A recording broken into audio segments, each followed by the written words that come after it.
All right, we're live. Cool. We did it. Yay, we're here. How's it going, boys?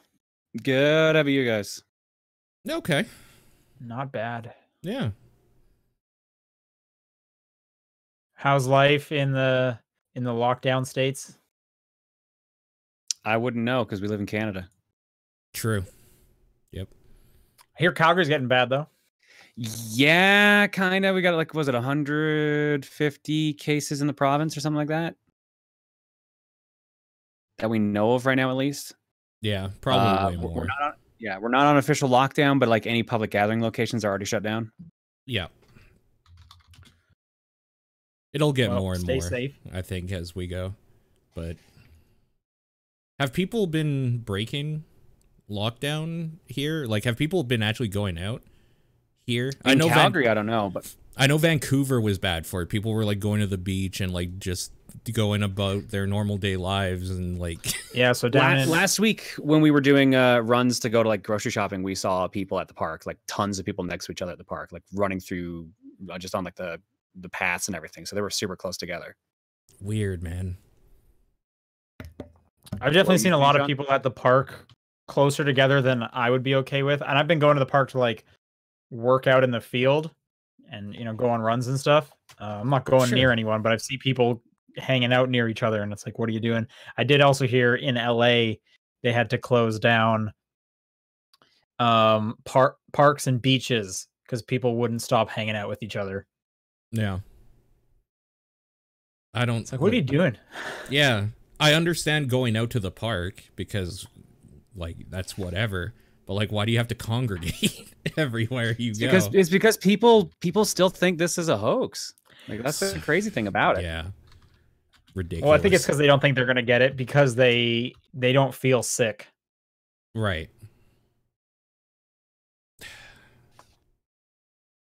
Yeah, I have no words. Also that. No good words, anyway.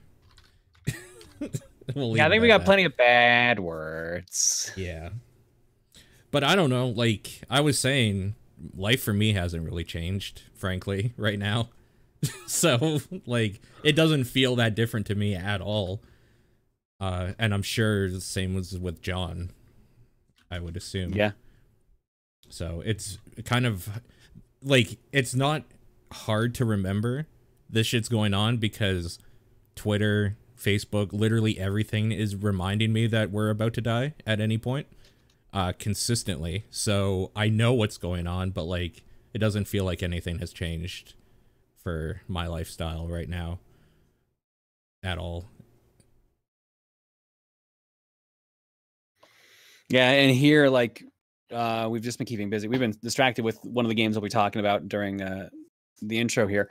Sure. But we've just been kind of doing the best we can. Like it sucks not being able to go out anywhere. I mean, we can, but we're just choosing not to. Sure. But like, yeah, no, it's pretty much just chilling inside and just playing games and watching TV and relaxing. I do kind of miss working. I do kind of miss the ability to just like go out for like supper or like to a movie, or at least the option to. Not that like I really have a movie I want to see right now. It's just that knowing I can't is like kind of shitty. I mean, you can still like order in, like get food delivered. Yeah. It's not the same though as like going out to a nice place. It's a bit of a crapshoot too, because you don't know if the person working at the restaurant's sick. So that's like right. That's the thing. Yeah. But if you don't, it's like, is that restaurant gonna like cease to exist because they get no money coming in? So it's like how do you? I don't know how you do it, right? Yeah. Yeah. I don't know. I guess you just roll the dice and see. All things considered, Calgary's like not bad though at all. It's barely like a blip right now. Especially when you guys were like second or third worst in your country. There's no way. Ottawa's no, Toronto and BC are fucked right now. Right, I know those. Yeah. I know those ones. Maybe this was just my dad talking. Maybe he got the info wrong, but he was saying that you guys were like third worst. Well, I'll find out for you in a second here. There is a site that lists all the locations. Alberta, number of confirmed cases 486. That puts us as 4th. Yeah, that's up there. Quebec has the most. Yeah. At 1,629. Ontario 858. BC 725, and us at 486. I think it's also important to remember that's Alberta. Calgary itself is over 1 million people. So, like, yeah, all things considered, like, basically what I'm saying is that New York, LA, San Fran, these places are fucked, like, right now. New York especially, holy smokes. Oh my God. Have you seen, like, Yeah. I think I was reading the numbers today, like 38,000 cases in New York, and the next closest is New Jersey at 4,000. Makes sense. Like almost like 10 times more. That's crazy. Yeah. Yeah. So, like, we're barely a blip, all things considered, but it's important to... We're trying to keep it that way, basically. Let's try to keep it under 1,000 in Alberta. That would be good. I'm sure. Okay, Calgary has 300 confirmed cases right now. 300? Okay. Yeah. Again, all things So considered, yeah, really most not of the that bad. cases in Alberta are here in Calgary. Yeah. That's still not too bad, but I'm sure that doesn't account for a lot that aren't known yet. So, we'll see. Yeah. Yeah, we've done 36,000 tests. Or sorry, we've done about 40,000 tests, and 36,000 have come back negative. So at least we're testing for it. Yeah, for sure.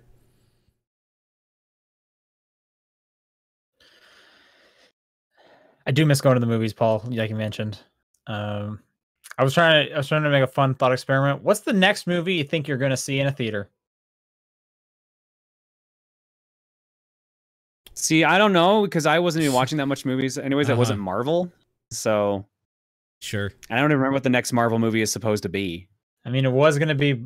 I mean, it should be Black Widow, regardless of all the pushbacks. It'll be Black Widow. That was supposed to come out in May. Yeah. And now it's just like to be determined. Yeah, I don't know. Probably that. Yeah, I'm not one to just go to the theater often either, really. So that makes that question harder just in general. Right. Yeah, I don't know. We'll find out. Let's talk about some happier stuff, because a lot of games are coming out. Yeah. I don't know about you guys. I am like buried in games. I thought we were in a video game drought. And then the flood hit this week, for me at least. I'm keeping up. My head's above water right now, and I'm my head is definitely not above water. There's I'm with Sean on this one. It's because there's one game in particular you both have played that river doesn't have my name. They just like winded us, just hit us like right in the stomach. Yeah, that ocean did not hit me because I don't care about it. So even without that one though, I still have a lot, and like I played a bunch this week, and there's still like at least 3 other games that I'm like, man, I wish I had played these, and they're like installed, ready to go, and it's like, when am I going to have a chance? But really, wow, we'll see. Okay, yeah. And we'll get into that in a bit. But first off, this is the top-down perspective for March 26th. I'm Sean Booker, Paul Fleck, John Wheeler. We were just kind of talking about it. So, John, why don't you tell me about Animal Crossing? Animal Crossing is a video game, or more like it's a time commitment, really, because It's a lifestyle choice. It is a lifestyle. That It's is a definitely companion correct. game. It's just always there. It will never leave you, and you can never leave it. It is the Hotel California of video games. Sure. Heard it here first. It's fun.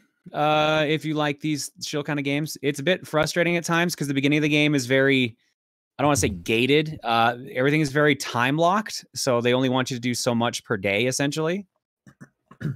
Right. Yep. So, Unless you're a dirty cheater and you're time skipping. I'm not gonna blame anyone who time travels. Like, I'm not gonna get mad at anyone for doing that, because I can, after having played this for about a week, I can see why they do it. It's frustrating. I'm just gonna say that they might be scumbags. Frustrating. Wow, a purist, an Animal Crossing purist here. I'm just gonna be that guy. So is that just like changing the clock on your Switch? Yeah. Yeah, making sure it's like offline. Okay. Yeah, basically, the first month of the game, I don't know if it's for sure a month or what, but like there's only so many things you can do after time passes. So you have to keep letting real day time happen, or just jump ahead to the next day on your system, and then you can unlock more features and stuff. Sure. Okay. This has kind of always been the case with Animal Crossing, though. Which I guess that's why it's kind of getting like a pass. Because I remember when Mario Maker 1 came out, and it had I don't similar remember like New Leaf being this bad. Okay, well, I mean, at some point, all these Animal Crossing games just blend together for me. Also that, yeah. We've played every single one of them. And I'm just going to assume the formula was kind of the same for the most part. And I lost my train of thought. Oh, so and it made me think. Like, I'm surprised not many people are up in arms about it. Like, I'm not seeing angry people on the internet. Because I remember when Mario Maker 1 came out, that was very time locked in your progression. And people, because people found an actual way to get around that. That was why. Well, my point was people were angry, I guess, before they found the way to get around it. But it wasn't the way to get around it just like place a whole bunch of items. Yeah. As it much was as literally you can. it was literally time based and also putting pieces on a board based. So yeah, it was like one or the other, and then if you did one, it sped up the other, basically. Right. But like my initial point was, I guess because people are just used to it with Animal Crossing, they're okay. They've accepted the time locks in this one. Yeah, I've seen people either being super okay with it or they've just been like, no. Okay, I feel like I've seen far little on the no side, but you didn't skip either, so you seem to be okay with it. I mean, because I have to balance it with streaming, so like I'm still working full time. Right. All right, so you don't need to spend all the time on Animal Crossing. What you're saying, you're good with it. Yeah. Yeah. And I'm the same too. Is like I can only play so much of it. I don't need to keep jumping around. I mean, it sucks when I'm just like, I need a lot of bells, but I gotta work for like the next like 6 hours. I guess. Oh well. And now, if I remember correctly, weren't you coming at this as like not an Animal Crossing fan? Yeah. But you seem positive on it though. The main reason I'm positive on it right now is because I'm playing it with my wife. Like Reese and I are each have our own copy of the game, our own system, so we're playing it separately. And it's definitely been nice to just chill on the couch and just play the game together and unlock stuff. I would almost argue every single game is better if you're playing it with someone else. I mean, yes, yeah, but like this one just kind of worked basically. Oh, for sure. Yep.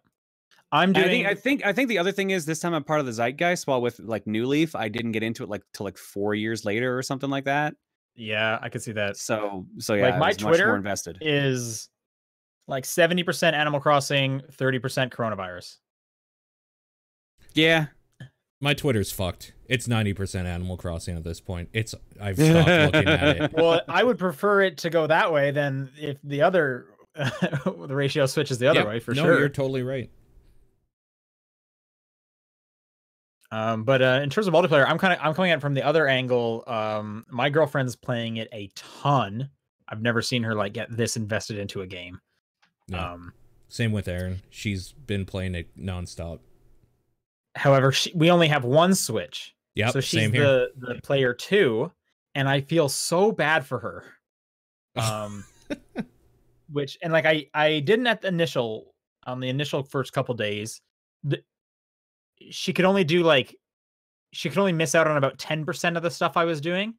But as they introduce more and more things, she keeps getting locked out of them. And the thing keeps saying like, oh, you should go talk to Sean about that, as opposed to just letting her engage with the activity. Some examples, like, well, what's the situation with you, Paul? Are you the primary player, or is it just I haven't touched it? I don't fucking care about it. Okay, so Aaron's not experiencing this. So I'm the primary player on my island, meaning I got to pick the island name. I got to pick where people set up their houses. My girlfriend cannot do that. Right. She just had to move into my island. Right. She still gets most of the story related announcements, like the bulletin board service, like the PSAs in the morning from Tom Nook. She gets all that kind of stuff. But things she wasn't able to do was donate. Basically, she can't donate anything when it was building the museum. I had to do all this stuff, so she had to give me stuff to donate. When I was upgrading the store, she could not donate to Timmy, even though it was like, hey, we're gonna have the store for everyone on the island. We need 30 of these 3 things. You'd think they would accept it from anyone living on the island. Yeah. No, only I can donate to That's this so store. fucking weird. What a weird restriction. Isn't that weird? Like, you would think it's like anyone donate. Like, Yeah. we're straight up going to put a poster up, and as people add on, we're just going to tick away. Well, let's all community work together. Nope, Yeah. only Sean gets to build the store. That's so weird. Wow. When we got the new places to put other villagers down, and you have to like furnish their upcoming houses, she couldn't even see what was needed. Oh, all right. So when she was playing, and she's like, and I was like, hey, do you want to help me set up these houses so we get some people coming in tomorrow? She was like, yeah, of course I do. What do you need? Oh, well, I guess go on my account, memorize what I can see, go back on your account. Good God. Make the stuff, Amazing. give it to me, and I'll submit it. That's actually hilarious. That's fucking crazy. Yeah. So, like, as it goes on, there's like one more thing that she just can't engage with. And I feel bad for her because she is like head over heels for this game right now. And I wish Nintendo didn't hate people. Yeah, agreed. Holding the fun hostage. With that said, though, I love this new Animal Crossing version. Specifically, the mile system. It is really great. They've basically added achievements into the game of when you're engaging with basically anything, and then you can use those mile points you get to buy items. You can use it to buy tickets to go to just random islands, which helps you get access to a lot of new stuff. You can get new fruit that way. You can get new villagers that way. You can find different insects and fish. It's just kind of another way to grind, basically. Even though those achievements, they do get harder because each achievement, like let's say it's like catching fish. The first one will be like catch 5 fish, but there'll be like 5 tiers to this achievement, and the next one will be like catch 10, catch 50. So there will be like a ramp. It'll slow down for you. Mm-hmm. But they introduce like kind of like daily time specific ones that are like, oh, hey, if you just catch 3 random fish, we'll just give you like 100 points as opposed to the usual like 500. And those just keep like rolling and cycling at the top of your little achievement list. So there's an infinite number of these, and they just keep coming, which is great because in the previous Animal Crossing games, it was basically like, oh, I know, here's the 5 things I'm going to do every time I log into Animal Crossing. I'm going to shake all the trees. I'm going to find the money rock. I'm going to talk to each person.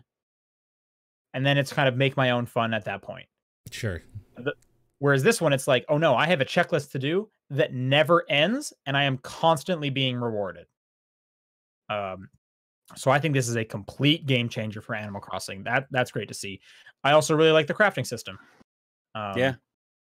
That changes how you interact with Animal Crossing significantly. Before, it was just get bells, buy the stuff you want, buy a new shovel when it eventually breaks, and that was about it. This time it's like, no, I am building this chair so that I can upgrade it to this chair, and you can customize the colors and whatnot.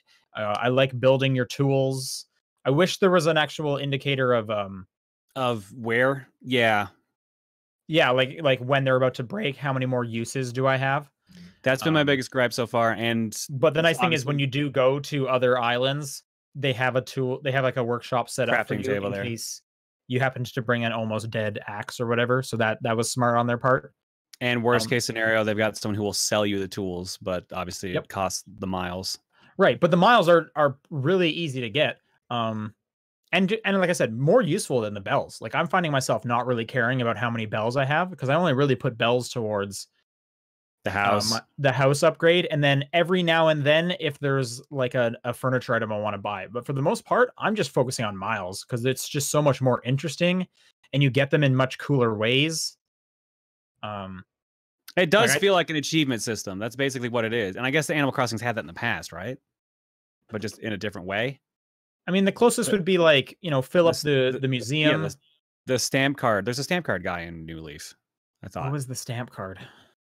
I don't remember the guy's name. Obviously, I barely played New Leaf, but right. I'm just trying to. I don't even. It's like some guy who showed up and would like show you your stats. And they had like stamp cards like that. That sounds familiar. If I'm remembering correctly, which it seems I'm not remembering a lot of New Leaf. I don't think you got anything besides just filled up the checklist. Hey, good job.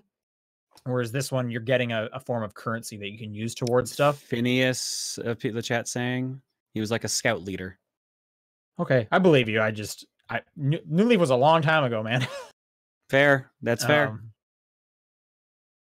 Yeah, long story short, I think this is like the most drastically different Animal Crossing, which is honestly making it one of like the most engaged I've been with an Animal Crossing in a while. Because I played a ton of that first one. I played a bunch of the DS one. And then after that, it was kind of just like diminishing returns because they weren't changing it too much. At least I didn't find the case, or whatever they were changing wasn't appealing to me too much. Whereas this one, they've really kind of leveled it up to that it's really engaging. Yeah, people are saying Phineas the Beaver, he gave you badges. They were fun to look at, but there was no reward to them. Ah, okay. So they basically took the badge system and gave you rewards. Super fleshed it out. Yeah. And I again, I don't remember, but there's no way there's as many badges as there are like mile achievements in this one, because there are so many. The title system is also super fun as well, where you unlock like different titles each time you do an achievement, and then you can like name yourself funny, silly stuff. That's cool too. That was neat. But yeah, I've been playing that a lot. That's what really kind of sidetracked me. You gonna keep playing it, John?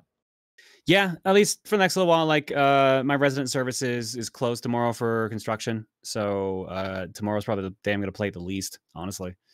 I basically stopped playing Final Fantasy 14 because of it. So right on. What'd you name your town? Island Island. Okay, nice. It's good. Island Island. Okay, I went with Big Surf, and then you just have to kind of say island. Yeah, the same here. Island.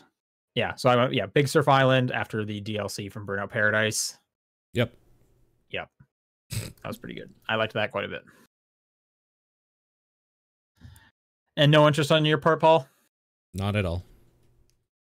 It looks very cute, and I like seeing Erin's little house and like her little things that she's collecting, and just the fact that like she's excited about a game is like, that's fucking awesome.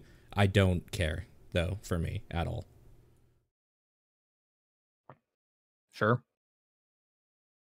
Get it? The pogo stick, not the pogo stick, the vaulting pole. Vaulting pole, that's cool. It's weird playing an Animal Crossing game where you like have to unlock bridges. Yeah, that was frustrating because a couple things were frustrating because I wanted to put my house up on a hill, but then I had to I couldn't get past the rivers, and then I also couldn't go up the mountain, so I was just like, oh crap. Well, I heard you can move your house at some eventually point. You can but your resident service has to be finished. All right. So I've got another 2 days before I can even consider the idea. So I'm just putting all my money into like upgrades. Like I've already got 2 extra rooms on my house. Oh wow. Okay. I got lucky and I found the Tarantula Island. Yeah, I found Tarantula Island. I have heard of the Tarantula Island for sure. I kind of liked that they gated how much of the island you had access to, because you could kind of keep seeing like, oh man, there's so many fossils over there. I can't wait to get over there. And then when you do get that pole, your island like doubles in size. That's really fun. I like that.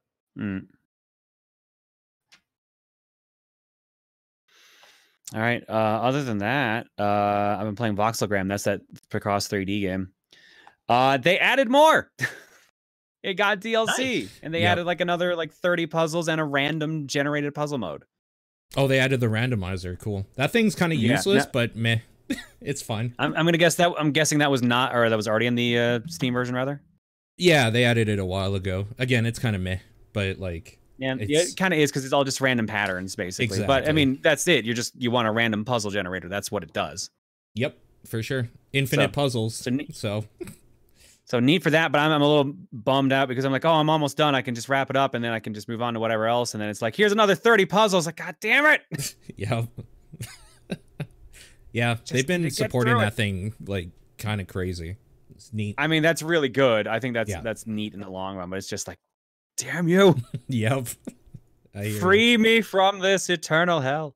Yep. That's all I've been playing otherwise. Sean. All right, well, I'll continue. I've been talking already. So,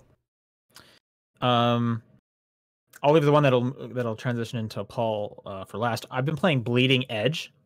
Yeah, me too. Because this came out earlier this week. It's on Game Pass if people are interested. So this is the Ninja Theory Overwatch like game, right? Yes, team-based shooter. I wouldn't really call it a shooter. It's more of like a melee fighter. Oh right, sorry. Yeah, most of the abilities. I mean, there are characters. Some characters shoot, but yeah, but for the most part, it's a lot of weapon like swords and staffs and stuff. Yeah. But yes, definitely very Overwatch like. Third person, pretty far back third person. I think it isn't as good as Overwatch. It also just feels slow, in my opinion. You've played it as well, right, Paul? I've played a lot of it, yeah. Yeah. So like what do you think? You've played way more than I have. I think people that play that game, like playing with randos, is a fucking chore, and I absolutely hate it. Everybody in that game is like actually stupid.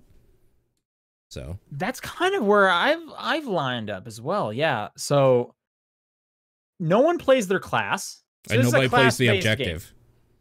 So yeah, it's very, very team based. You really need to. Sorry, go. Like to the point where the game consistently tells you, you guys should stick together. You should stick with your team. You are stronger with your team. You're better as a team. If you're not with your team, you're probably going to get killed pretty quick. You guys should stick together. Oh my God, you guys should stick together. And it's odd that it tells you that so much because it's a class-based, fighter, shooter, whatever. But they know people are stupid because people still don't stick together. Right. They definitely don't. The point I was just going to make is, it's a class-based shooter. So it's inherent that, yes, you should stay with your team. That's the entire premise of a class-based shooter. It's weird that you need to tell me all this. But yes, like you said, no one sticks together. They also don't care what the objectives are. There's two modes to the game. Yeah. There's control point. Pretty obvious. The control points change. You got to go over there, stand on there. And then hold the point. Yeah. And then there's power cell collection. Power cells, which I don't like as much as control point. Power cells, there's two phases to it. One, collect power cells, which you'll just kind of find them in the environment, or if you kill someone who has power cells, you can take that from their body. And then there's the delivery phase where you go to basically a control point and drop off the power cells you have. Whoever gets like 50 first wins. Right. And in both modes, kills count towards the point total as well. So right. Nowhere near as much as doing the objectives. It's like 1. But yes, yeah. It's like 1 versus like a power cell will get you like 3 or 5 or something. I can't remember exactly what it was. Yeah. And then the control point, obviously, like it just ticks up as you own it. And I think a good kind of anecdote to summarize the whole scenario is, in my first game, it was power cell. I had no idea what I was really doing. Halfway through the match, I realized, oh, this is what I was supposed to do. No one's doing this. I went on to win the game for my team. That was halfway through a match. Yeah. Yeah, it's pretty ridiculous because, so like you said, no one does what they're supposed to do. No one focuses on the objectives. All they want to do is just fight each other. Yeah. They just want to run straight at people and fight regardless of if they have like a healer with them or the rest of their team with them. They just beeline it right for the first person they see. And then I guess start mashing the X button. And it's like, what are you doing? Like, we got to get these control points. You guys aren't even trying over here. Yeah. Also, no one plays support. Not a single person ever plays support. Which means I usually play support because I'm fine playing support. Also, Miko is awesome. That character is extremely good. Which one is I'm that fine one? playing. Miko is the first one. It's the woman she's with like the lady. red, the voodoo lady. with the red hair. Yeah, the staff. She can freeze people. I love Miko. She's super cool. So like I'm fine playing support, but it's always like, hey, maybe I'll play someone else. Oh, no one's playing support again? Okay, good thing I like Miko. I've been playing nothing but tank because nobody's playing tanks. So I'm level 11 right now, like as a character level or whatever. So I'm just being matched up with the biggest fucking morons I think I've ever seen. These aren't people learning the game, I don't think, anymore. They're just people that don't care, like, at all. So they're just choosing, like, nothing but DPS, and it's like, well, I guess we lost. like already, because nobody is like making a comp here. I've been playing with a friend though, and he always plays a healer, so I've been just always playing a tank, and together we can usually carry pretty hard for a while. But like if we don't have good damage, we're fucked, right? Like you just still need to be able to kill dudes, even if like we're not dying easily. Right. But that game is infuriating. It's just infuriating, because if we had one more person, if we had a team of 3 that liked to play DPS all the time and like was decent at it, I think we would win every fucking game, because we win most of them, but every now and then we get a loss, and it's because we have somebody just like dicking around at some part of the map where nobody is at all, and like I don't know what the fuck they're doing. I'm like actually gonna fucking start screaming. I just thinking I actually got to a point yesterday where it was like, all right, I just finished, you know, in the next time I talked, I just finished a section of that. Do I want to start the next section? Oh crap, I need to download stuff. Yeah. Okay, I guess, do I want to play Bleeding Edge? I'm going to bed in like 15 minutes. I don't feel like getting frustrated right now. I'm trying to chill out. I literally chose not to play it because I knew I would just get angry. Yeah. Which like never happens. And I'm trying to chalk it up to like the game just came out. You know, people don't know what they're doing yet. Give it like a week, maybe people will figure it out. I'm hoping that's the case. Because I can't remember back to like Overwatch, but that's got to have been what the first few days of Overwatch were like as well, right? People figuring this game out. First few. No, Overwatch was fun until people figured it out. Then it was infuriating, because then the tryhards came out, and then it was like, oh, this is no longer fun anymore. You have to be on that level now. Well, I guess I'm done. Well, my point is, I'm hoping people kind of figure out like what they're supposed to be doing, as opposed to just running head straight into the enemy and not caring about power cells and whatnot. Yeah. But we'll see, because control point's a pretty standard multiplayer mode. Yep. Like it's not crazy. I'm waiting for the new character, Meko, the dolphin in a crab tank or something. Okay, I'll take your word for it. I haven't really looked into this game a ton. No, I really like this game a lot, which is why it's infuriating. Yeah, I'm gonna keep playing it a bit. I mean, we could play together. I think it's crossplay. So is it crossplay? Oh, I'd love to play some with for sure. I play a mean Miko.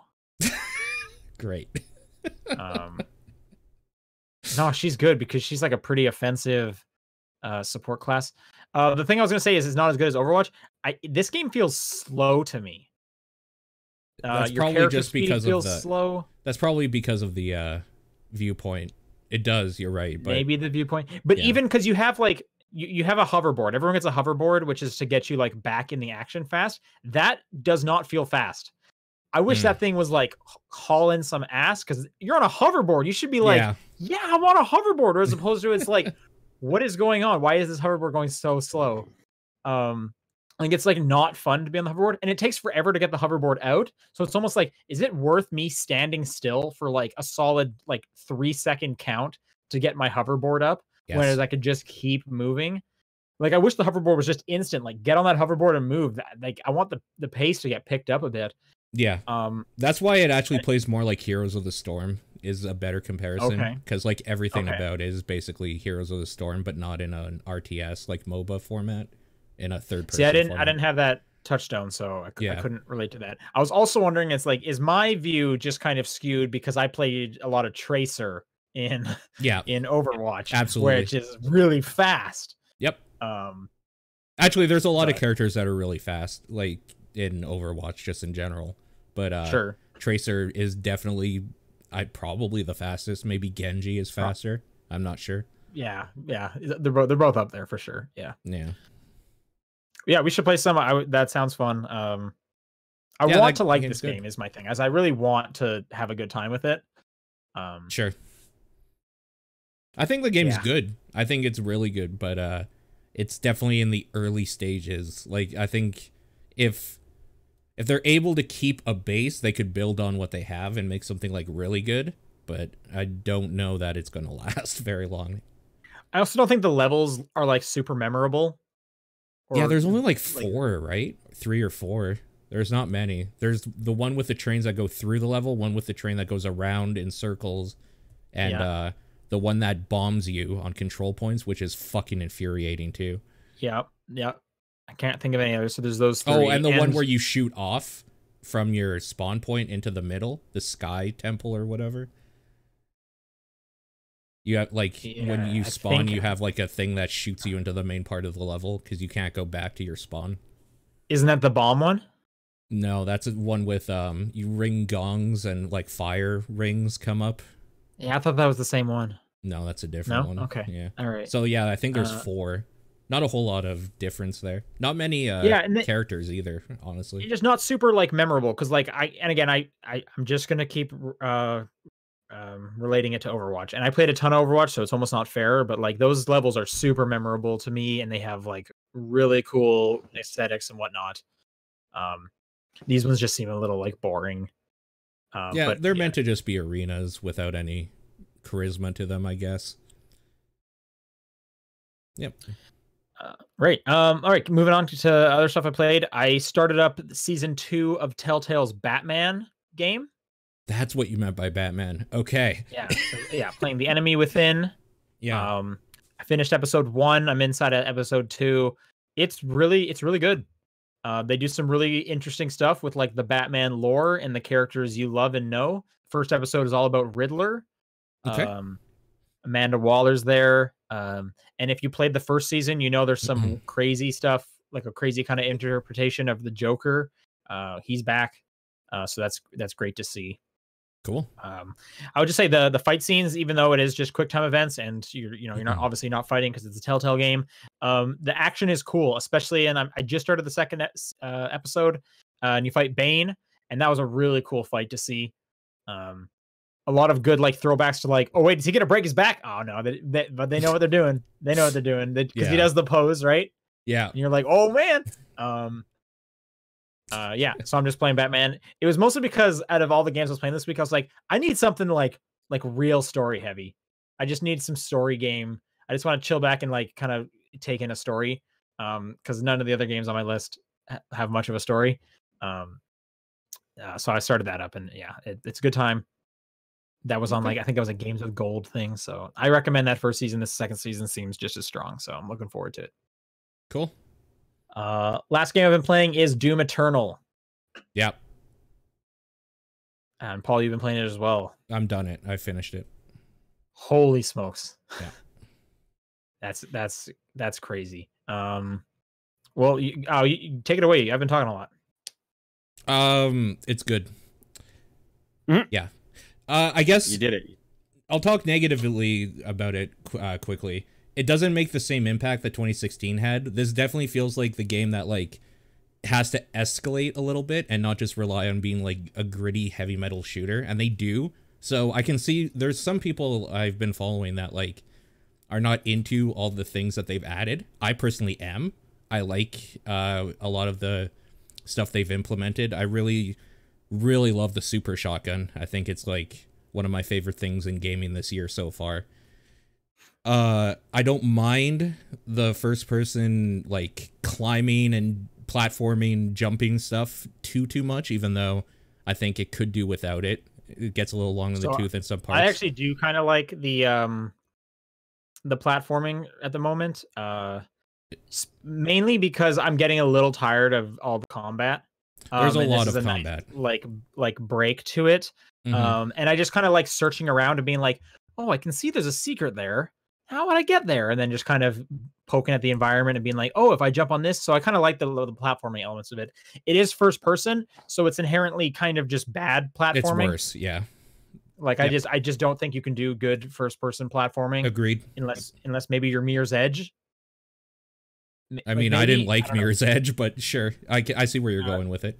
But yeah, so I think it's just like it's going to be a low bar anyways. But I am kind of liking the I kind of enjoyed it too.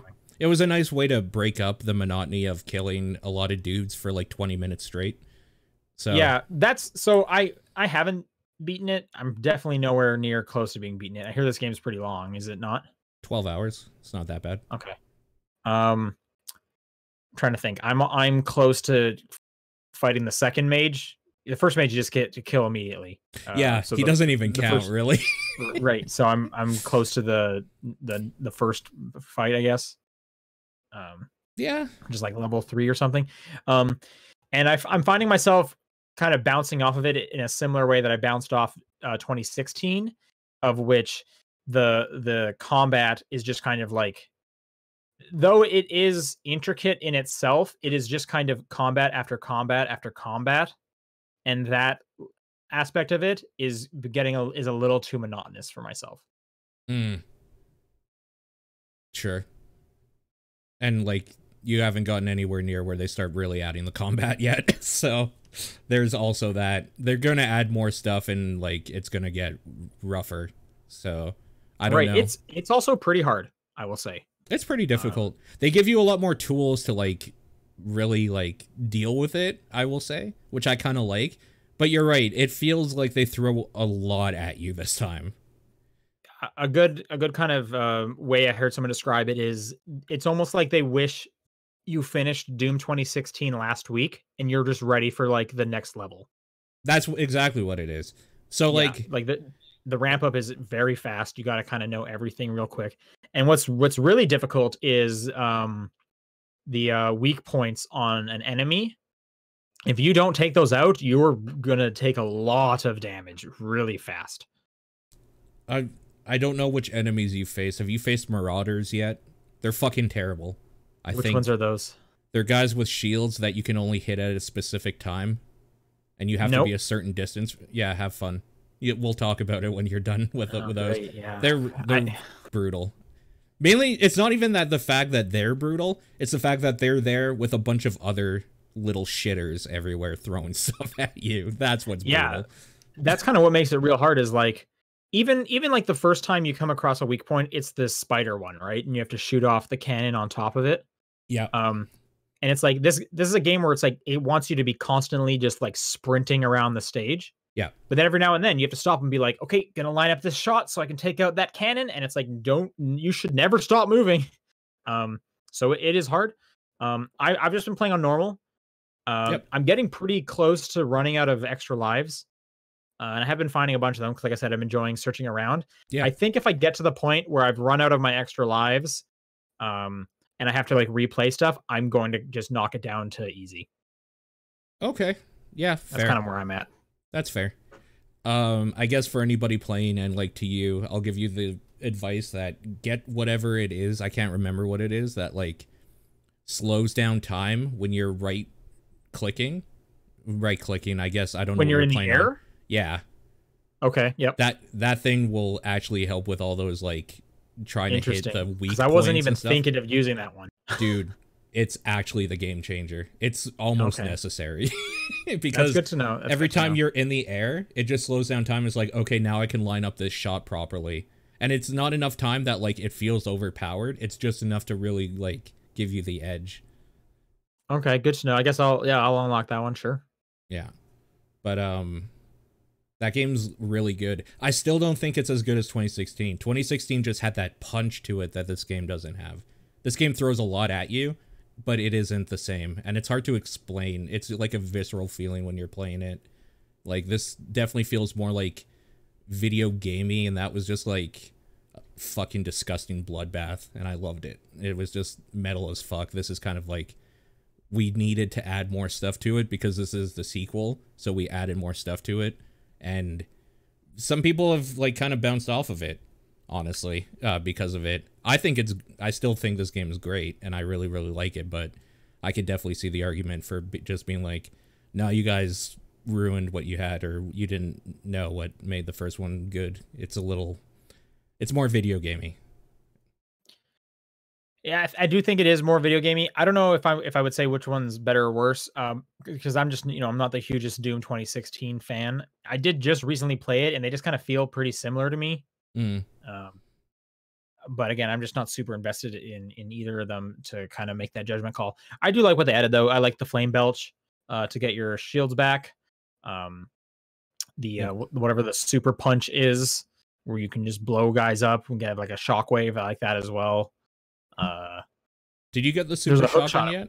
Yeah, I have the super shotgun. Yeah, the hook I mean, I don't know how they do it every fucking time. They still made the super shotgun the best gun in the game again.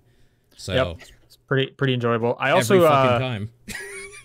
I like most of the guns. Like typically start every fight with the shotguns, but every time Yeah. a new gun comes up, like They're I'm all like, good. oh, I can really mess people up with this. I know exactly what to do. Hey, the super shotgun's good, but what could make it better? What if we put a chain on it so you can pull things yourself to things and blow it up better? Yeah, do that. What if we set that chain on fire later? Yeah, let's do that. Oh no, yeah, I don't have the chain yet, so that's good to. I'm excited to see that coming. It's so fucking like every time, man. That super shotgun, every time they make it the best weapon. Every other weapon is really good too, but fuck if it isn't satisfying to. I guess like the big thing with this game too is that they really made it so that this is all about managing what you need and how to get it. So every fight is about, do I need health, armor, or ammo? And what can I do to get that? And like, that's the whole thing throughout the whole fight, because at some point you're going to need all of it and you're going to run out of all of it like quickly. And I guess like it's really enjoyable, but after a while it does feel like it's weighing down on you. Like these fights are too long. Some of them, they're too fucking long. They're long, and the chapters themselves are like really long. The chapters are super long. Yeah. Yeah. There's only so like I think that's 12, just kind of. I think. And so like, Oh, okay. if Yeah, you take an hour into, each. Yeah. If you take into account that they're like an hour each, it's fucking crazy. And that's not including the extra stuff in them, like looking around for stuff. And like I went for every secret that I could see was conceivably maybe around, and I looked around a bit. I didn't look hard, but like, yeah, I missed out on probably at least a few hours worth of just exploring if I wanted to. Right, and that isn't to say like the environments are like big to search for. There's just a lot of like hidden corridors. If you like, if you happen to punch a wall correctly, you can get to there. I've found everyone that like if I can see it on the map, I'll be like, okay, I'm gonna find this before I leave. For sure. I think for the most part I've done that for every one of them, and I usually finish the missions with like 1 or 2 missed. Oh wow, okay, that's pretty good. Yeah. Also, good. I'm gonna keep playing it. It has one of the best skins if you have Twitch Prime, the Doomicorn. So good. It's a good I did skin. just unlock that. I have not played with it yet, but I did unlock that. When do you get to see it though? Like just in cutscenes? Yeah, and like you see your fists with like pink and white, like. Okay. All right. And your That's little good. stabby thing turns into like a little like star wand that sparkles. So when you're stabbing, Oh, okay, dudes, that it's is a pretty little good. star. I'm excited to use that. Cool. Yep. All right, and what else have you been playing, Paul? I went back to Control. So I 100%ed everything that was up to this point, except for the expeditions, because I don't really like the expeditions. Did you do those at all? It was that free update that happened a while back. Oh no. Okay. I did boot up Control last week just to be like, all right, how's my save doing? And then I realized I don't remember how to play this game at all. That's why I actually just did all my backlog quests, because I wanted to get back into it. I'm going to be playing the Foundation DLC later tonight, so I'm excited. I hear it's real good. I'm looking forward to it. Yep, I'm looking forward to it as well. That game is still super great. Those expedition things are kind of It's like you go to like just a little area that they built for this thing, and you're doing 4 different like events or objectives and 4 different like little floating islands, and they just throw a shitload of enemies at you to like make it difficult. So it feels a little lazy, but is it just like a combat thing? It's just a combat thing for the most part. And you're not even in the oldest house. You're in like the weird.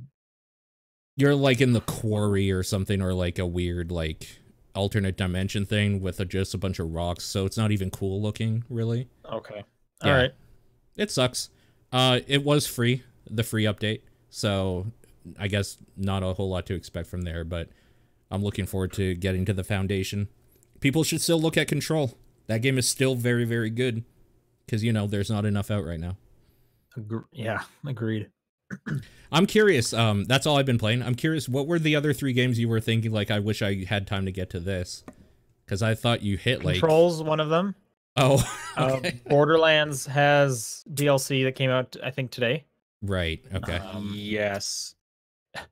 Risk of Rain 1 and 2 pack finally went on sale for, I think, the first time on Xbox. So I bought those. Okay. So I want to play some of that. I downloaded Phantasy Star Online 2. I don't know why. That doesn't seem like something you would like at all if you're complaining about the endgame of Division. Well, we'll see. It's installed, man. I might not even get to it. Okay. And then the other one was I have Paper Beast on PlayStation VR that I want to play. Gotcha. So I got, was that 6 games or something? 5, 6? Man, this week has been rough. I really, really want a headset to play Alex so bad. Oh, yeah? Yeah. I've definitely been looking, like, because I'm seeing all the, like, how to do it for the cheapest thing. And it's like, no, I'm not. This is $300 for one game. What are you doing? No. Ugh. But I want it so bad. I want to play that game. The FOMO is real for sure. One day. For sure. All right, let's do some news. I pretty much put most of the stuff in here, so we can talk about this. GameStop did update what they're doing for...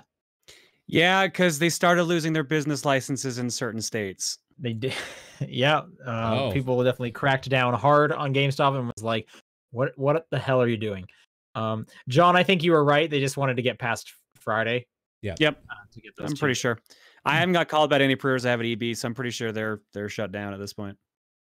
Oh, EB Games is as well? I don't know for sure, but something came out Tuesday that I was supposed to have gotten a call for, and I definitely did not. So I'm guessing they are also in a situation where they are just curbside pickup. Right. Or I'm kind of just curious straight up how shut. the curbside pickup works. How does someone not just like steal that?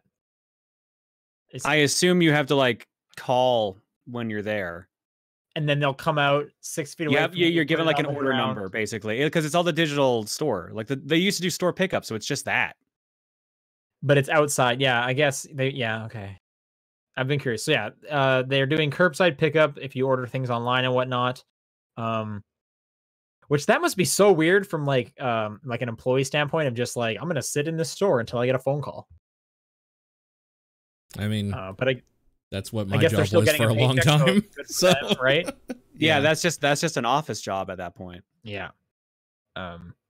But yeah, anyways, yeah, they were losing their business license. People were shutting governors were like shutting them down like in this state completely. Yeah,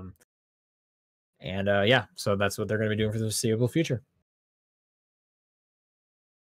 Sony came out and wanted to clarify some of their backwards compatibility stuff that they had mentioned for the PlayStation 5. Last we had heard it was going to be almost the top 100 most popular games from the PS4 would be playable. They've come out and straight up said, quote, overwhelming majority of the 4,000 plus PS4 titles will be playable on PS5. PS4 games will run at a boosted frequency, meaning possibly higher resolutions and frame rates evaluated on a title per title basis. So I'm not sure where that 100 number really came from, especially since it was Mark Cerny saying it. I'm pretty sure that's the at launch situation versus this is over time frame. There's nothing about this saying that at launch this will all be available. Yeah, it says we believe that the overwhelming majority of the 4,000 plus PS4 titles will be playable on PS5. We're expecting backwards compatible titles to run at a boosted frequency. Like there's no like this is for sure true. This is still speculation on their behalf. Yeah, they actually do even touch on the Mark Cerny part and saying Mark Cerny provided a snapshot into the top 100 most played PS4 titles, demonstrating how well our backwards compatibility efforts are going. We have already tested hundreds of titles and are preparing to test thousands more as we move toward launch. And they will provide more info when they have it. That's good. Yep. This is just kind of like an interesting tidbit. As you know, the Olympics got canceled or postponed in some capacity. It's just a funny anecdote. It's funny to know that Mario and Sonic at the Olympic Games has come out. It's been out months ago. Yeah. That the 2020 Tokyo Olympic Games don't exist.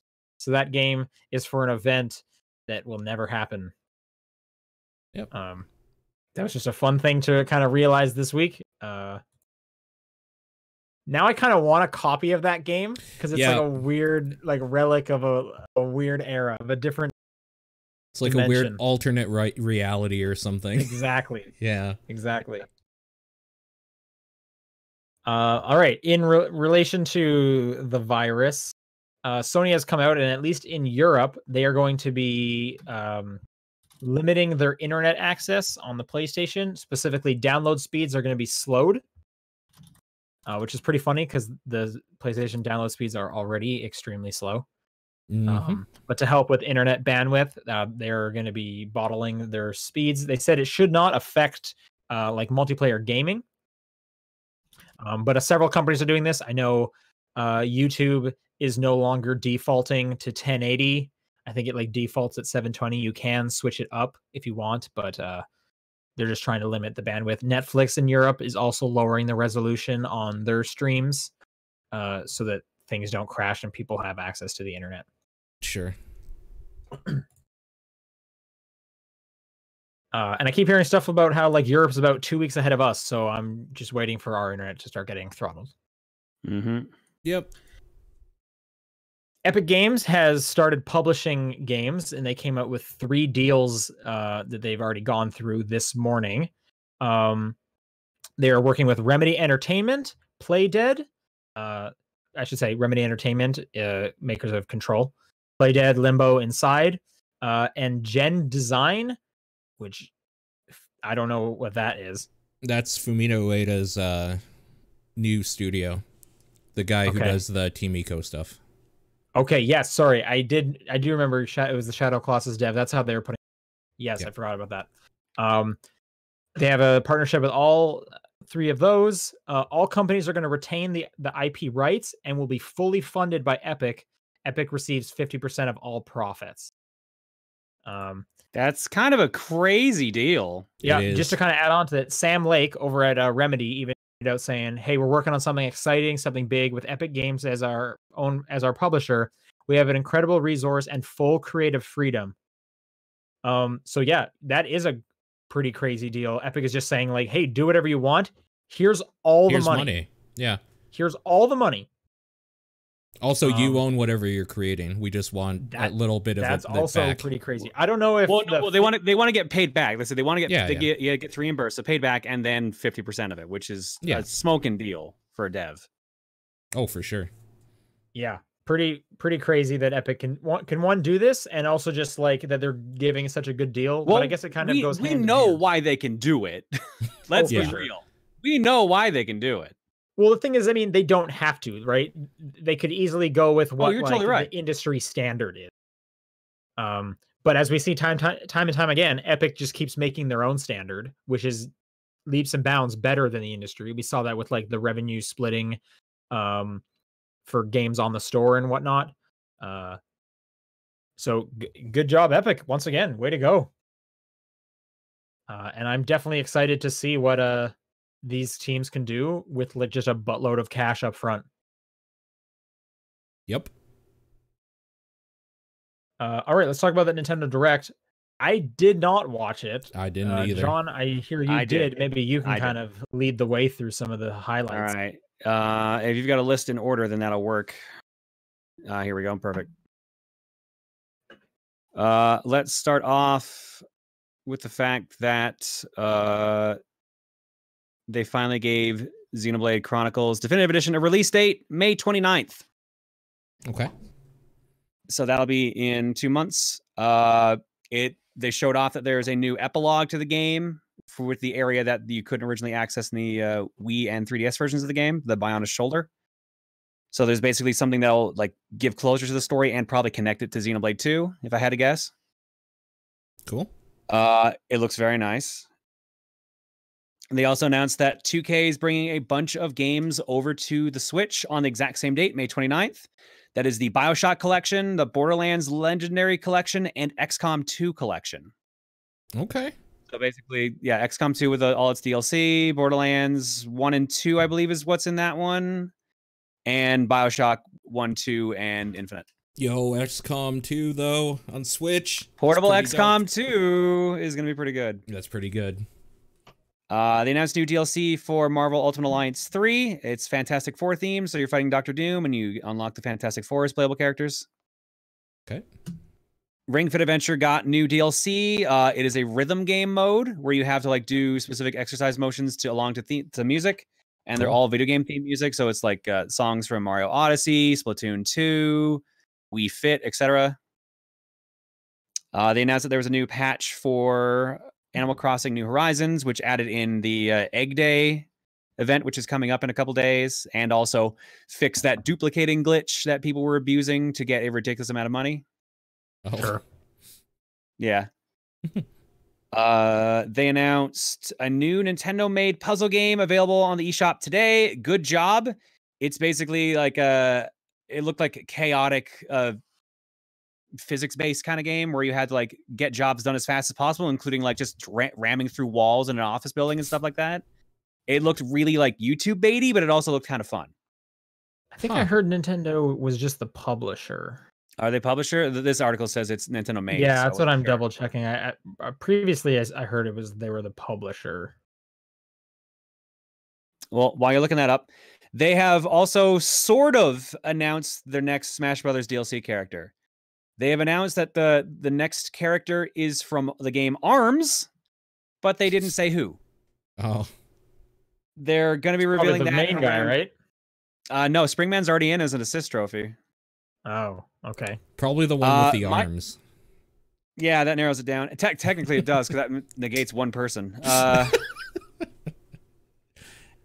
was I going to say? Yeah, no, there's speculation on my behalf. Like everyone's been trying to guess certain things, but I think the most credible one is that the last year they did a tournament in ARMS where they decided who was the most popular character, like in game. Like people had to like play matches as those characters to determine who they liked the most. And the winner of that was Min Min. So that is my speculation about who they picked, since that was over a year ago at this point, which would be perfect, the right amount of development time for a character for Smash Brothers. But Fair. It could be anyone. It could be a number of characters. Yeah, new fighter will be revealed and released in June. There's officially a free weekend for ARMS starting today. So if you want to play the game, you can play the entire thing now. They're also doing an official tournament for it. I think that is also this weekend. I forget exactly. It might be a weekend after. Cool, I'll try that. They spent a lot of time showing off Bravely Default 2, showing off that it's a bunch of new characters, but it is still the same sort of mechanics, spending Brave points to get extra turns and defaulting to stack up extra ones, etc. It looks really good. That there's a demo for that out now, and they'll be using that. They're doing exactly what they did with Octopath Traveler, where any data they get from that will be used to improve the game. Cool. Jedi Academy got announced for Switch. Capcom introduced a game called Shin Sakai Into the Depths, which looks like an underwater Metroidvania, which looks really. Go ahead. It looked really neat.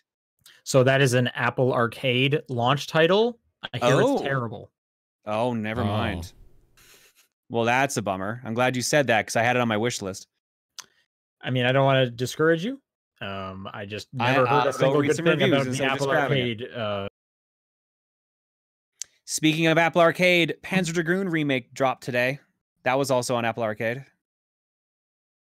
I don't think it was. I think you're thinking of something else. No, definitely was. Really? Trust me, I have been following this. Wasn't this the one that was coming to Stadia? Oh god, if I'm getting those two, I think you're getting those two mixed up because we talked about Panzer Dragoon coming to Stadia a few weeks ago, and I haven't seen it announced on Arcade. Crap, I'm beginning to think you might be right. Why did I think this was on Apple Arcade? How did I get that confused? A version for Stadia. I really got Apple Arcade and Stadia confused. I feel bad now. I mean, there's two platforms you're not. And using, even then, it's not even. And even then, it's also not on Stadia yet. It's set to be released later on Stadia. Yeah. So it actually did just come out. It just came out for Switch first, basically, but it's a timed exclusive. Let's see what else here. Clubhouse Games 51 Worldwide Game Classics got announced. So this is their old minigame IP. They brought back. It looks like they've combined Wii Fit, Wii Play style minigames in with their like card games and stuff like that. So you can play Okay. like Connect 4, Blackjack, Backgammon, stuff like that. But there's also Go? like, yeah, there's Go. There's Go's awesome. there's like Tank War, there's Air Hockey, there's Foosball, there's like a bunch of crazy games. They have not said if all games are online compatible, which is annoying. Because that could mean anything. That could mean like maybe only so many are, etc. But it looked really good for a minigame collection. No, they have said that there are online play. They specifically did say online play, but they also specifically said not everyone, not every game. So Okay. it was a weird hiccup on that. Catherine Full Body got announced. That'll be ported over July 7th. Oh. Sean, Burnout Paradise Remastered. I did see that. I mean, if I'm going to play it, I'm going to go back to my Xbox version. But yeah, but now you have a portable version is what I'm saying. More versions. Get that out to more people. The masses need to play that game. They also announced Star Wars Episode 1 Racer is coming to Switch as well at some point. Fuck yes. So in. That is all the things I can remember. I swear there was another game they showed off that I'm blanking on, but this looks like everything is written down on this list anyways. This Shin Sagai Into the Depths looks good, so I'm going to take a look into it. I'm going to load up Metacritic now since Sean has brought it up. Because, yeah, it looked good to me, too. I've had it on my phone, and it's one of the many games I just haven't gotten to from Apple Arcade yet, mostly because everyone kept telling me it was bad. iOS 75 on Metacritic. That's not bad. There you go. Yeah, that's... So maybe I was that's okay. And obviously probably no reviews for Switch yet since it only got announced and released today. Where I'm hearing in the chat, they did Pokemon DLC at the end. Oh, yeah, sorry. Yeah, they highlighted a bit more of the Pokemon DLC. They showed off the new Pokemon that you get for doing a specific mission there. You can get... I can't even remember its name. I find it funny this article didn't even mention it either. That is weird. It's a specific Pokemon where, like, depending on which challenge tower you take on after you get him into your party, dictates his evolution. It can be a martial arts, like, quick strike style or, like, a single strike style. Yeah, I think they've talked that was going to be a thing they did. I don't remember if they had given the name yet, so... Anyway. Cubfu. There it is. Cubfu. They have. They did give that. I do remember that name now.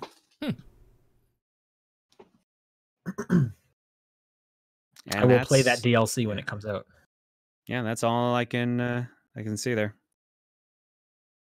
All right, Paul, you added one more. Was this confirmed? Because last I checked, this was a rumor. What? I didn't add anything. I didn't add John, this. did you add this? I added this one. Okay. Is this confirmed? Was this a real thing? This is an Engadget link. I had to double check it. A hacker supposedly stole and leaked the Xbox Series X graphics source code and put up a ransom of $100 million for the source code, threatening to leak everything if there's no buyer. They reportedly found the GPU data in a hacked computer in November, although ADM said it hadn't been approached until December. AMD. Or sorry, AMD, sorry. It believes AMD doesn't appear to be bowing under pressure. It believes the stolen code was not core to the competitiveness or security of its products, and said there was an ongoing criminal investigation. It shouldn't affect the Series X or any other products, even though leaks for any sensitive files are still big deals. It's just a statement lapse in security. Yeah, no, they've just apparently they stole it and they said they're ransoming it for a ridiculous amount of money. So wait, they brought this to AMD's attention in December. And AMD is talking about this now? Publicly. I guess. Okay. I find it interesting that referring to the hacker so. as she. That's not usually a thing that happens. You're saying girls can't hack? I'm saying that people usually don't attribute a gender besides he to something unless they have a good idea of who's doing it. Maybe they do. Maybe the woman just walked straight up and said, "Yo, here's the situation." It's me. Yeah. And you can't even kill me because if my heart rate stops, it goes public. So I'm walking out of here. In December 2019, we were contacted by someone who claimed to have test files related to a subject, our current and future graphics products, some of which were recently posted online. So I'm guessing there wasn't the count attached to the post was female presenting. Sure. $100 million. I know. Like, really? Yeah. Da-da-da. Da-da-da-da. That's yeah, kinda that's funny. a weird story. Yeah, that is. I guess we'll see what happens. All right, time for some questions. If you want to send questions in, it's topdownperspective@gmail.com, at TDP Podcast on Twitter, the Discord channel, or John's P.O. Box. This first one comes from Linebeck, and they write, "Congrats, a TDP movie is going to be made. However, there are a few catches. All but one of you have to reprise your roles, and the person who's replaced has to be the writer of the film. Who's writing the film, and which actor do you get to replace them?" I'll write it. Have fun, guys. Why do you want to write it? Because I don't want to be in this thing. No? All right. No. Well, who are you getting to replace you? Yeah. Danny DeVito. Do You it. can't pick Danny DeVito for every... Yes, That's I a good can. choice, though. But that's the thing, is it's a good answer for every question that anyone sends in ever. You're goddamn right. I hate the fact that he's not wrong. Yeah. I've been watching a lot of It's Always Always Sunny Sunny. recently, so He's been watching a always lot on of the mind. Jumanji 3. Oh Yes. yeah, that is the third one, isn't it? Yeah. People are saying Jack Black. I could see Jack Black doing a Paul. Yeah, there Sure. you go. I mean, Jack he did a 16-year-old hot girl, so how hard could it be being me? I was gonna say if it's Paul, I was gonna say what about like, and how, I guess I should ask you, how would you feel about this actor reprising your persona, I don't Paul think. Giamatti? That would be fucking amazing. That role is so below his capability, it's ridiculous. All right, well there you go. That's what happens. You just have all the money, man. I guess. Zeiss Rock says, would you prefer devs to let you pick between old sounds and new sounds in recently released games, even if it means sacrificing a few frames for it? For example, in Doom Eternal, the shotgun doesn't have the satisfying chonk sound when reloading the old games. Does order matter when... Okay, we'll do that one second. So, do you want the ability in like newer games to be able to choose older sounds? I mean, it depends on how old the sound is that we're talking about. That's probably fair. Like, are we talking like the literal Doom sound for the shoddy? I think so. Also, this is a modder thing. Yeah, you can play that could Resident be Evil modded. 2 with the original Resident Evil 2 sounds and voices. Same with the original Resident Evil remake. This is a mod thing for sure. This exists in general. And that's probably exactly why they won't do it, because they know if someone wants it that bad, they'll just do it themselves. And it's easy. It's just sound. Like, they're not replacing. This is different when you're talking about something like that Halo thing where you could switch between the old and the new versions of it on the fly. Yeah, That was definitely cool when they did that for that 1 was and 2. super neat. Yeah. It is cool. Yep. I think I'm good with new sounds unless it's something iconic. Sure. Yeah, if the sound is terrible, then sure. But like, how do I know a sound's going to be terrible unless I've heard it? Sure. I guess Sure. I'm on the side of like, I can always go back and play that other game and hear that sound if I need it. But for all I Yeah. know, maybe they're gonna come up with a better sound. Sure. Second part to the question. Also, does order matter when playing Doom? I'm going to start off on 2016 since that was the original general recommendation. No, it doesn't matter. Play 2016. I mean, 2016 and Eternal are basically like remakes, essentially. Yeah. They're their own storyline, so you don't even need to play 1, 2, and 3. No. The I don't general think you need to consensus play. Yeah. I was gonna say the general consensus I keep hearing with Eternal is people are preferring 2016. So you might actually be better off starting with 2016. Personally, I will say Eternal like really just kind of starts and the combat is like really intense. So like I said, it's almost like you have to have kind of played the 2016 recently. So you might just have a better ramp up into Eternal if you played the other one. The other one's good, so I don't see why you wouldn't. And it still holds up well. 60 frames a second. Like that thing is smooth. And it's cheaper because it's older now, so you can get a good On sale Game on it. Pass.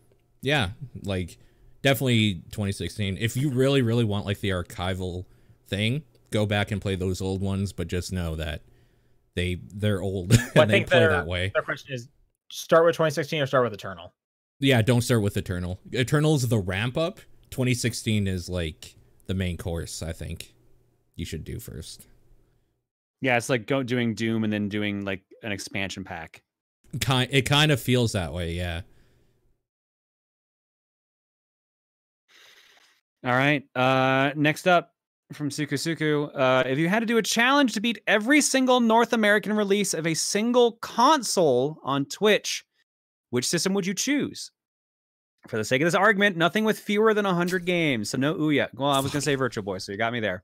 Yeah. So no Ouya, okay? I found that the Ouya has more games than I thought. Let's say Apple Pippin. And for the sake of an argument, the Switch's library won't count the eShop unless you want it to. Like, would you count the Virtual Console ports towards the Wii library?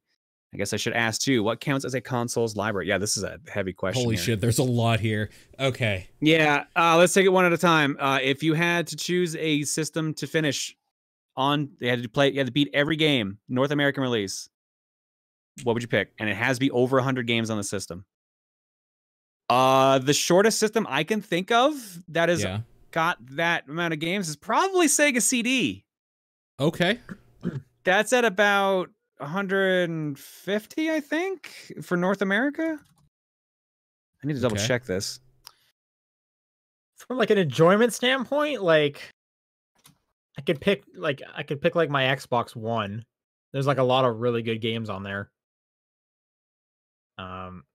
From like kind of like an entertainment, like this is not going to be fun the whole time, but maybe it'll be enjoyable to watch. Maybe like the Wii. The 3DO has 321 fucking games? What? Yeah. The Wii has like 2,000.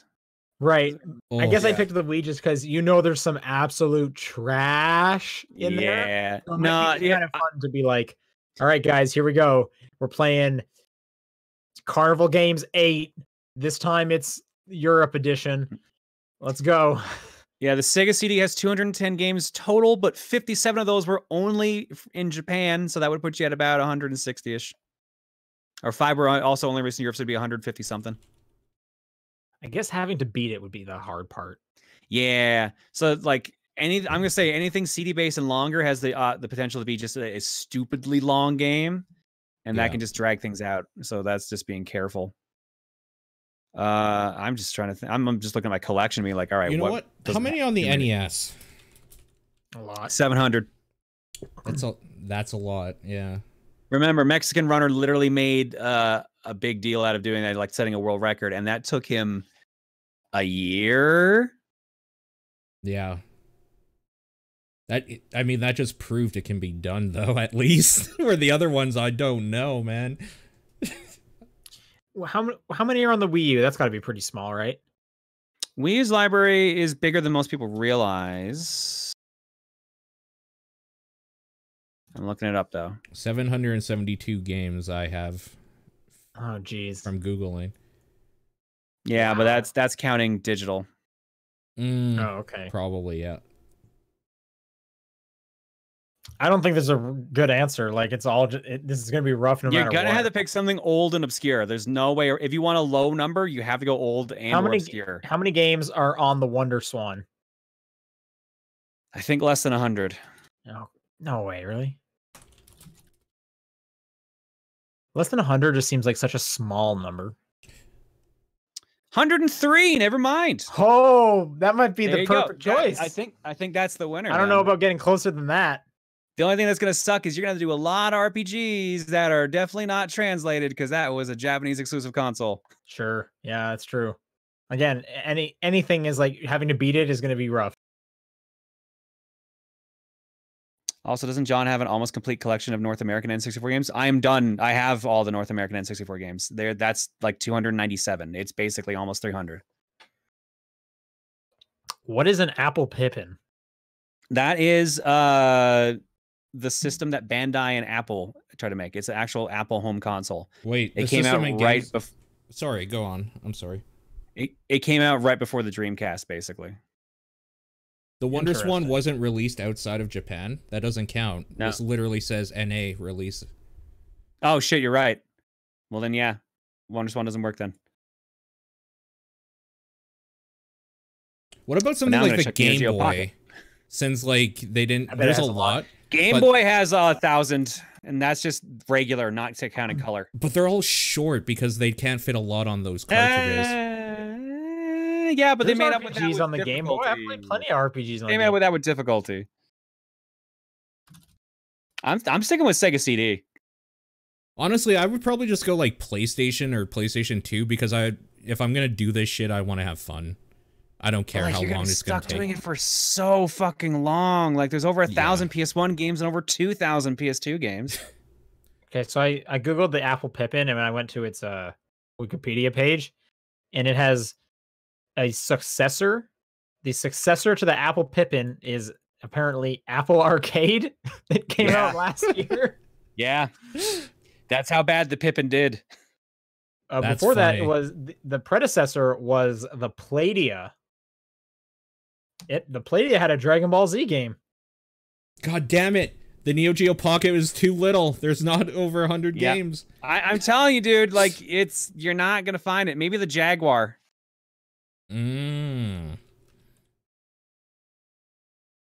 But then if you're playing the Jaguar, do you really win at all? No, that's a deep question there. Never mind. 50 officially released Atari Jaguar. I'm telling you, man. I think that might be it. I'm gonna look at Neo Geo. That might be the winner. Sure, the Wonder Swan never came out anywhere. But 156 officially released Neo Geo games. Yeah, just Japan. That's probably Yeah, I think what I would go. I think that's my winner then. Just plain ass Neo Geo because that Especially got a North American and release. those games are fucking great. Like almost. Yeah, here we every go. one of them. Neo Geo Advanced Entertainment System, the home version. ROM cartridges, 117 released. Done. There you go. Easy clap, boys. Here we go. Neo Geo is my vote then. Yep, for sure. You guys ever just looked at that red Wonder Swan? Man, that thing looks nice. the Swan Crystal. I have the Final Fantasy II color one. I have not seen a crystal in the wild to I think buy. I have that one as well. I think that's the one I have.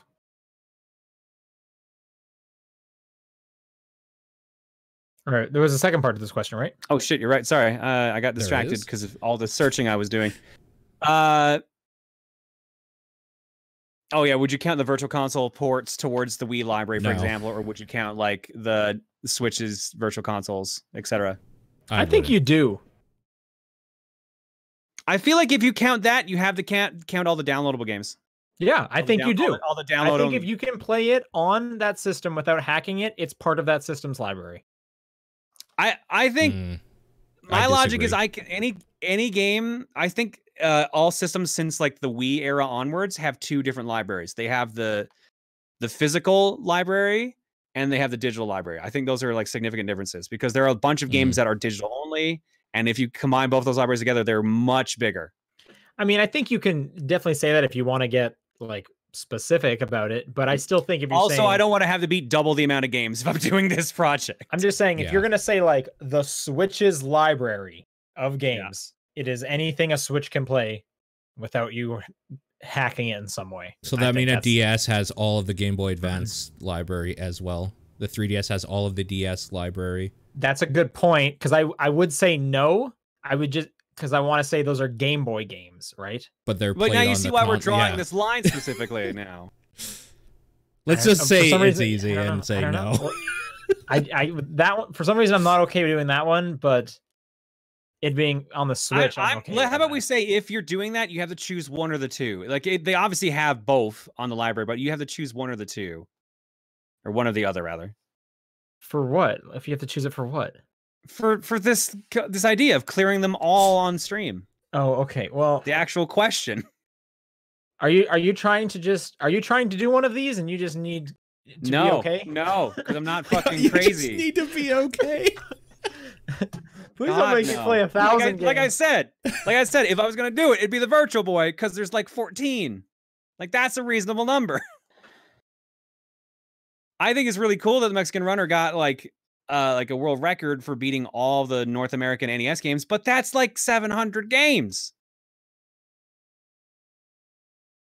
I actually don't even remember how long it took him overall. I'm trying to find that number right now. I guess if it was me and I was saying I'm going to do every North American release on, let's say the Switch, for example.